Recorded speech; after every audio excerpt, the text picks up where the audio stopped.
Hey guys, welcome to my weekly market update.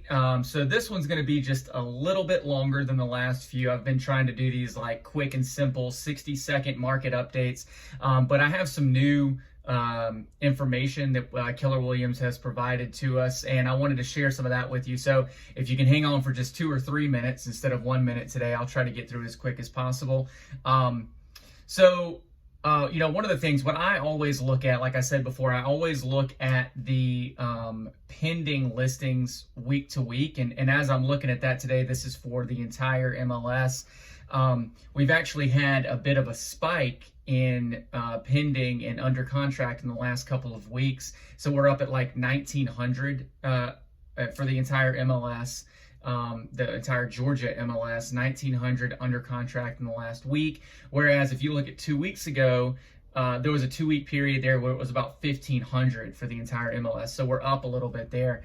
And these charts, which are based on the Atlanta metro area that we have, also indicate that same thing. So, I don't look as much at closed listings because of the way that home sales are recorded. That data can be lagging. So if we're looking at it week to week, it sort of looks like there's less, when eventually if you looked at those same weeks a month or two out, it's going to look like, you'll see the actual sales from that time frame. So and that's what it shows here on this slide as well. But what I like to look at, what I just mentioned, is the pending, the under contract, because that's really showing that data in the MLS is going in immediately as soon as those properties go under contract.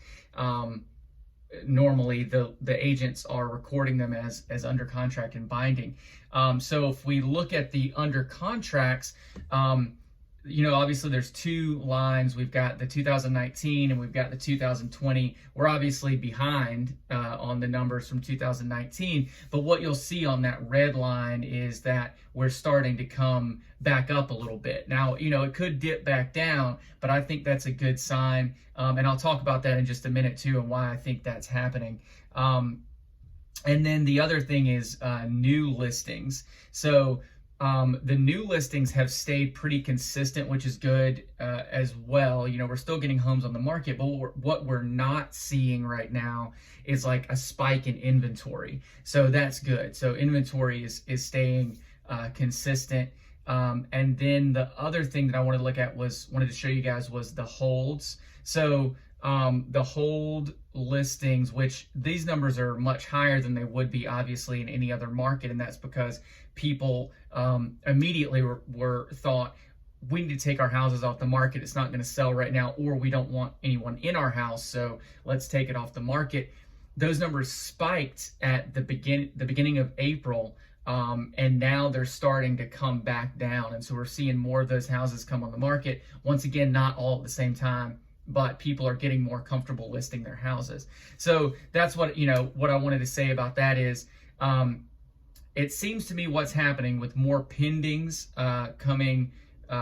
getting more pendings, and how more listings are going back on, that the market itself, buyers and sellers, are getting more comfortable with these new systems that we're using to sell homes safely. And also real estate agents are getting better at educating the public on how we're actually able to do this safely. So I wanted to share that information with you guys. If you have any other questions about that, please email me, give me a call, 912-674-2518, or you can email me at tylerstanley@kw.com. I also wanted to mention there's an area of town, 30318, which is on the west side. I know a lot of people are looking at that area right now. It's no surprise, but there are a couple neighborhoods over there that are right off Proctor Creek that I think are going to be big areas coming up here soon. So if you'd like more information on those areas and those neighborhoods, give me a call. I'm happy to share that with you. And otherwise, you guys stay safe and have a good one. I'll talk to you soon.